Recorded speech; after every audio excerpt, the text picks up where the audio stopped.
कुछ समय से यूएस नेवी ने वेनेजुएला को सराउंड कर रखा था और फाइनली 3 जनवरी 2026 को वेनेजुएला की कैपिटल कराकस पर मैसिव स्ट्राइक लॉन्च कर दी जाती है।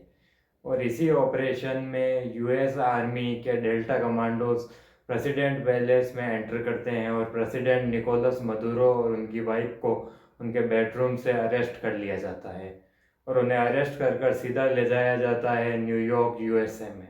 प्रेसिडेंट निकोलस मदुरो का जन्म 1962 में हुआ था और वो अपने करियर के शुरुआती सालों में एक बस ड्राइवर थे। फिर वो एक मेट्रो यूनियन के लीडर बने और जब लेफ्ट विंग मूवमेंट हुआ वेनेजुएला में तो उसके साथ साथ उनका भी राइज हुआ। 2006 से 2012 के बीच वो वेनेजुएला के फॉरेन मिनिस्टर थे और 2012 में उन्हें वेनेजुएला का वाइस प्रेसिडेंट बना दिया जाता है। और जब 2013 में उस वक्त के प्रेसिडेंट की मृत्यु हुई तो मदुरो को इंटरिम प्रेसिडेंट बना दिया जाता है और उसके कुछ ही समय बाद वो इलेक्शन लड़ते हैं और बहुत ही क्लोज मार्जिन से वो इलेक्शन को जीत जाते हैं। और उसी वक्त से लेकर आज तक वो वेनेजुएला के लगातार प्रेसिडेंट बने हुए थे।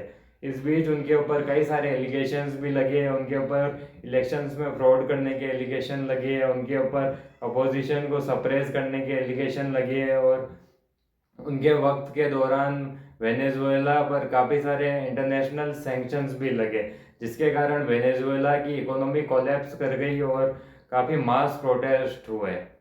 लेकिन अभी जो अटैक यूएसए ने किया है वेनेजुएला पर, उसके लिए यूएसए जो रीजंस दे रहा है उनमें से सबसे प्राइमरी रीज़न है कि वेनेजुएला ड्रग्स की सप्लाई करता है यूएसए में और प्रेसिडेंट खुद उसे लीड कर रहे हैं और प्रोटेक्ट कर रहे हैं।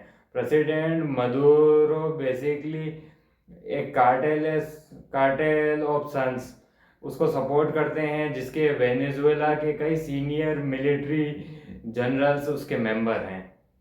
एक रीज़न माइग्रेशन का भी दिया जा रहा है। ट्रम्प का कहना है कि जब से वेनेजुएला में क्राइसिस हुआ है तब से 7 मिलियन लोग करीब वेनेजुएला से अमेरिका में एंटर किए हैं।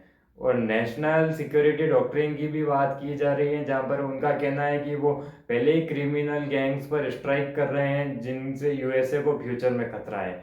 यूएसए ने वेनेजुएला पर कई सैंक्शंस लगाए और उसे डिप्लोमेटिकली आइसोलेट करने की कोशिश की, लेकिन जब प्रेसिडेंट मदुरो के रेजिम को वो नहीं गिरा पाया तो उसने फाइनली मिलिट्री अटैक कर कर प्रेसिडेंट को अरेस्ट कर लिया। ये अमेरिका पहले भी कई देशों में कर चुका है, जैसे कि इराक में और लीबिया में। उस वक्त उसने रीजंस दिए थे कि इराक में सद्दाम हुसैन के पास वेपन्स ऑफ मास डिस्ट्रक्शन है और गद्दाफी एक डिक्टेटर है, लेकिन उस वक्त भी रीज़न ऑयल था और आज भी वही रीज़न है।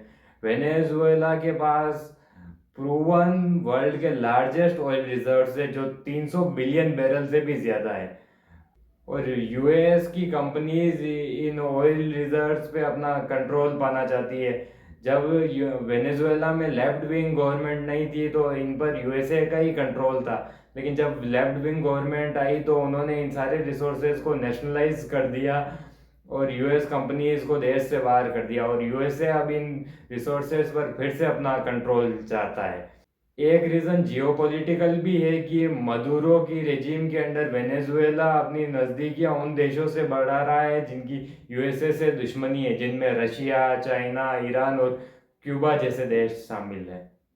फिलहाल प्रेसिडेंट मदुरो को अरेस्ट करने के बाद डोनाल्ड ट्रंप ने कहा है कि अब यूएसए वेनेजुएला की गवर्नमेंट को टेक ओवर करेगा, लेकिन वेनेजुएला के सुप्रीम कोर्ट ने इंटरवेंशन किया है और वहाँ की वाइस प्रेसिडेंट डेल्सी रोड्रिगेज को वहाँ की इंटरिम प्रेसिडेंट बनाया है कुछ समय के लिए। लेकिन इस क्राइसिस का इम्पैक्ट पूरी दुनिया पर होगा क्योंकि वेनेजुएला के पास सबसे बड़े ऑयल रिजर्व्स हैं। हालांकि वेनेजुएला अभी इतनी ऑयल सप्लाई नहीं कर रहा था, इसलिए शॉर्ट टर्म में हो सकता है कि ऑयल के प्राइसेस थोड़े से बढ़े हैं या फिर कोई ज़्यादा असर नहीं आए, लेकिन लॉन्ग टर्म में ये प्राइस बढ़ भी सकते हैं या घट भी सकते हैं। ये सब निर्भर करेगा कि यूएसए इस क्राइसिस को कैसे कंट्रोल करता है, उस पर यह पूरा मामला निर्भर कर देगा। लेकिन ऐसे समय में गोल्ड के प्राइसेस ज़रूर राइज होते हैं क्योंकि जब भी ऐसा इनस्टेबिलिटी का समय आता है, कोई क्राइसिस होता है, कोई रेजिम चेंज होता है या कोई वॉर होती है, तो इन्वेस्टर्स जनरली अपने पैसे को गोल्ड में इन्वेस्ट करना शुरू कर देते हैं, क्योंकि गोल्ड एक बहुत ही सेफ एसेट माना जाता है। ऐसे समय में स्टॉक मार्केट्स जनरली गिरते हैं, क्योंकि जैसे जैसे ऑयल महंगा होता है तो महंगाई भी बढ़ती है, और महंगाई बढ़ने के साथ साथ लोग अपना पैसा स्टॉक मार्केट से निकालते हैं। लेकिन ऑयल कंपनीज को इस वक्त काफ़ी फायदा होगा, खासकर यूएसए की ऑयल कंपनीज को बहुत फायदा होगा, क्योंकि उन्हें दोबारा से वेनेजुएला में अगर काम करने को मिलेगा तो उनका प्रॉफिट बढ़ेगा। और ऐसे समय में डिफेंस कंपनीज को भी काफ़ी फायदा होता है, क्योंकि प्रॉक्सी वॉर का खतरा बना रहता है, तो कई देश वेपन्स खरीदते हैं इस वक्त, इस वजह से उनके स्टॉक्स भी काफ़ी राइज होते हैं। और यूएसए ये हमेशा से करता है, वो अपनी कंपनीज के बेनिफिट्स के लिए, अगर पूरी दुनिया में शांति होती है तो वो जानबूझकर कोई ना कोई वॉर करने की कोशिश करता है। ये हमने कई बार देखा है, चाहे ये अफगानिस्तान पर अटैक करने की बात हो या फिर ये आज वेनेजुएला की बात हो। भारत के लिए इस पूरे मामले में खुशखबरी हो सकती है, क्योंकि जब वेनेजुएला पर सैंक्शंस नहीं लगे थे तो Bharat 4 lakh barrels per day oil मंगाता था वेनेजुएला से, लेकिन सैंक्शंस के बाद ये सब बंद हो गया। अगर फिर से वहाँ पे स्टेबिलिटी आती है और सैंक्शंस हटते हैं तो हम दोबारा से वहाँ से ऑयल मंगा सकते हैं, और ये इंडिया की ऑयल नीड्स को डाइवर्सिफाई करने में मदद करेगा। और इंडिया की जो कंपनी है ओएनजीसी विदेश लिमिटेड, वो फिर से अपने ऑपरेशंस वहाँ पे रिवाइव कर सकती है।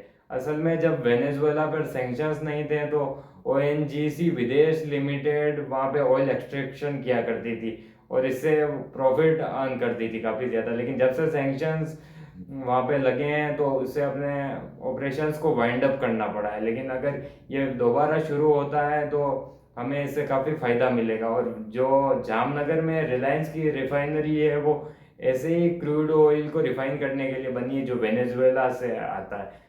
ये बेसिकली बहुत ही ज़्यादा इम्प्योर ऑयल है, तो इससे मतलब हर कोई रिफाइनरी रिफाइन नहीं कर सकती है, लेकिन भारत के पास जामनगर में एक ऐसी रिफाइनरी है जो हमें मदद करेगी।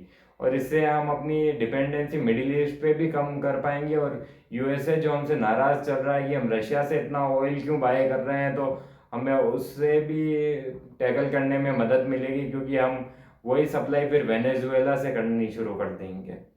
तो देखते हैं वेनेजुएला में स्टेबिलिटी आती है या फिर इसका हाल भी इराक और लीबिया की तरह होता है। और इसी के साथ एंड करते हैं आज के डिस्कशन को। धन्यवाद।